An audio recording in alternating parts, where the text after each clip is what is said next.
Hi. Well, I hope you guys got your math done, your multiplication, and your green book, and your spelling done. You're probably thinking it's not enough, but one of the assignments for today, I'm going to give it to you on Friday, so we're one assignment short. And I believe Mondays is PE for my class. So normally we would have an hour of PE if you were here. I I'm not sure if Mr. Plumley sent out a video for PE, but I will ask him to make sure, so you guys know what you have to do for PE. That's why it seems like you didn't get very much today for school. Um, there'll be more videos out tomorrow, and I believe tomorrow you'll have French. Anyways, so this is the story of Pinocchio. Okay, it's a great story. And if you've seen the movie, this is nothing like the movie. This is way better. You're really gonna like it. I know Nathan. If you ask Anna, she's gonna tell you this is a great book.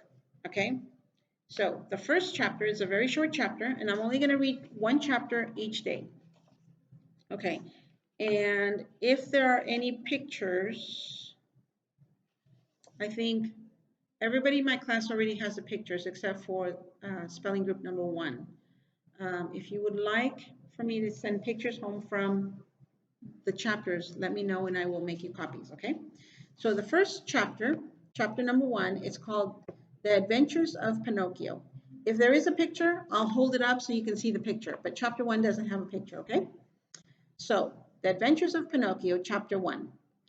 There was once upon a time a king, my little readers will instantly exclaim. No, children, you are wrong. There was once upon a time a piece of wood. So this story doesn't start with once upon a time. It starts at once upon a time, a piece of wood. Okay? This wood was not valuable. It was only a common log like those that are burned in winter in the stoves and fireplaces to make a cheerful blaze and warm the rooms. I cannot say how it came about, but the fact is that one fine day this piece of wood was lying in the shop of an old carpenter of the name Master Antonio. He was, however, called by everybody Master Cherry on account of the end of his nose, which was always as red and polished as a ripe cherry. No sooner had Master Cherry set eyes on the piece of wood than his face beamed with delight, and rubbing his hands together with satisfaction, he said softly to himself, "This wood has come at the right moment. It will just do to make the leg of a little table." Having said this, he immediately took a sharp axe with which to remove the bark and the rough surface. Just, however, as he was going to give the first stroke, he remained with his arms suspended in the air, for he heard a very small voice imploring, "Don't strike me so hard." Imploring means somebody was begging. And it was a small voice. "Do not strike me so hard." Picture to yourself the astonishment of good old Master Cherry. He turned his terrified eyes all around the room to try to discover where the little voice could possibly have come from. But he saw nobody. He looked under the bench. Nobody. He looked into a cupboard that was always shut. Nobody.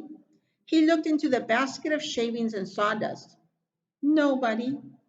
He even opened the door of the shop and gave a glance into the street, and still nobody. Who then could it be? "I see how it is," he said, laughing and scratching his wig. Yeah, he wore a wig. Evidently, that little voice was all my imagination. Let's get to work. And taking up the axe, he struck a tremendous blow on the piece of wood. "Oh, oh, you've hurt me!" cried the same little voice dolefully. This time, Master Cherry was petrified. That means that means he was horrified. His eyes started out of his head with fright. His mouth remained open and his tongue hung out almost to the end of his chin, like a mask on a fountain.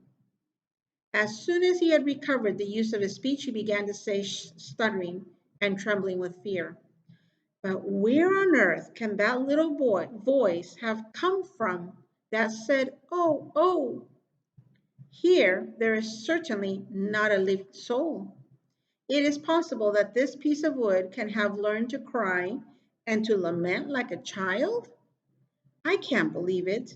This piece of wood, here it is, a log for fuel like all others, and thrown on the fire, it would about suffice to boil a saucepan of beans. In other words, it's only good to make fire to make a bowl of beans. How then? Can anyone be hidden inside of it? If anyone is hidden inside, so much the worse for him. I will settle him at once." So saying, he seized the poor piece of wood and he started beating it without mercy against the walls of the room.